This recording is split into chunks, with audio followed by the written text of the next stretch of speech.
आज भारत ने शिक्षक दिवस मनाया और जैसा कि हम सब जानते हैं कि आज के दिन ही भारत के दूसरे राष्ट्रपति डॉक्टर सर्वपल्ली राधाकृष्णन का जन्मदिन पड़ता है। इसी कारण से भारत सरकार ने आज के दिन को ही शिक्षक दिवस के रूप में मनाया जाना तय किया। कारण बड़ा साफ था। ऐसा माना गया कि वह बहुत बड़े ज़बरदस्त विद्वान थे और उनकी विद्वता का मुख्य कारण था उनके द्वारा लिखी हुई पुस्तक इंडियन फिलॉसफी, जो कि इंग्लैंड में प्रकाशित हुई थी। उसी पुस्तक के कारण उन्हें दुनिया भर में एक अव्वल दर्जे के विद्वान का दर्जा प्राप्त था।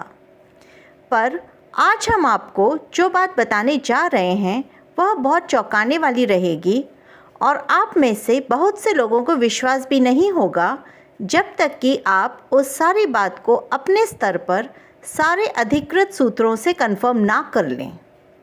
असल में राधाकृष्णन कोलकाता विश्वविद्यालय में प्रोफेसर थे और उनके एक छात्र जदुनाथ सिन्हा, जो उनके अंडर रिसर्च कर रहे थे, ने एक थीसिस लिखी थी जो उनके पास फाइनल चेकिंग के लिए आई थी। राधाकृष्णन ने जानबूझकर उस थीसिस को 2 साल तक चेक नहीं किया और उसको लटकाए रखा। इसके बावजूद ना तो शोधकर्ता जदुनाथ सिन्हा ना ही किसी और की यह हिम्मत पड़ी कि वे उनसे पूछ लें कि आपने इतने लंबे समय तक थीसिस को चेक क्यों नहीं किया। धूर्तता की पराकाष्ठा करते हुए राधाकृष्णन ने जदुनाथ सिन्हा की थीसिस को हूबहू इंग्लैंड से छपवा लिया और उस किताब का नाम रखा इंडियन फिलॉसफी।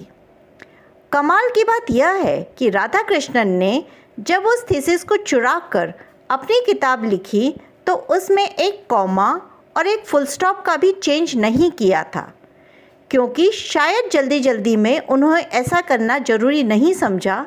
साथ ही उनका कांग्रेस पार्टी में बहुत बड़ा रुतबा भी था, जिस कारण से उन्हें भरोसा था कि कोई भी उनको चैलेंज नहीं कर सकता। जब एक पुस्तक प्रकाशित होने की बात जदुनाथ सिन्हा को पता चली तो वह आपे से बाहर हो गए और पहले तो उन्होंने विश्वविद्यालय और सरकार के स्तर पर उसको चैलेंज किया, पर जब उनकी कहीं दाल नहीं गली तो उन्होंने कोलकाता हाई कोर्ट में केस कर दिया। उनका हाई कोर्ट में कहना था कि 2 साल पहले उन्होंने विश्वविद्यालय में थीसिस जमा करवाई थी और इसका स्पष्ट प्रमाण विश्वविद्यालय में मौजूद है। एक और बात जो उन्होंने अपने केस में कही थी वह यह थी कि 3 प्रोफेसरों के से चेक होती थी थीसिस, जो 2 अन्य प्रोफेसर भी इस बात के गवाह थे कि जदुनाथ सिन्हा ने अपनी थीसिस जमा करवा दी थी। इसलिए उनका कोर्ट से यह कहना था कि इस किताब को जो राधाकृष्णन ने अपने नाम से छपवा ली है उसे जदुनाथ सिन्हा के नाम से छापी जाए।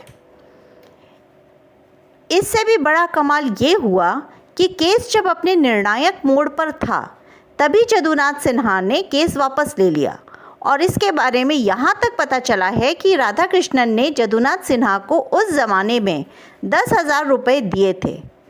क्योंकि वह बहुत गरीब था इसलिए 10,000 रुपये उसके लिए बहुत मायने रखते थे।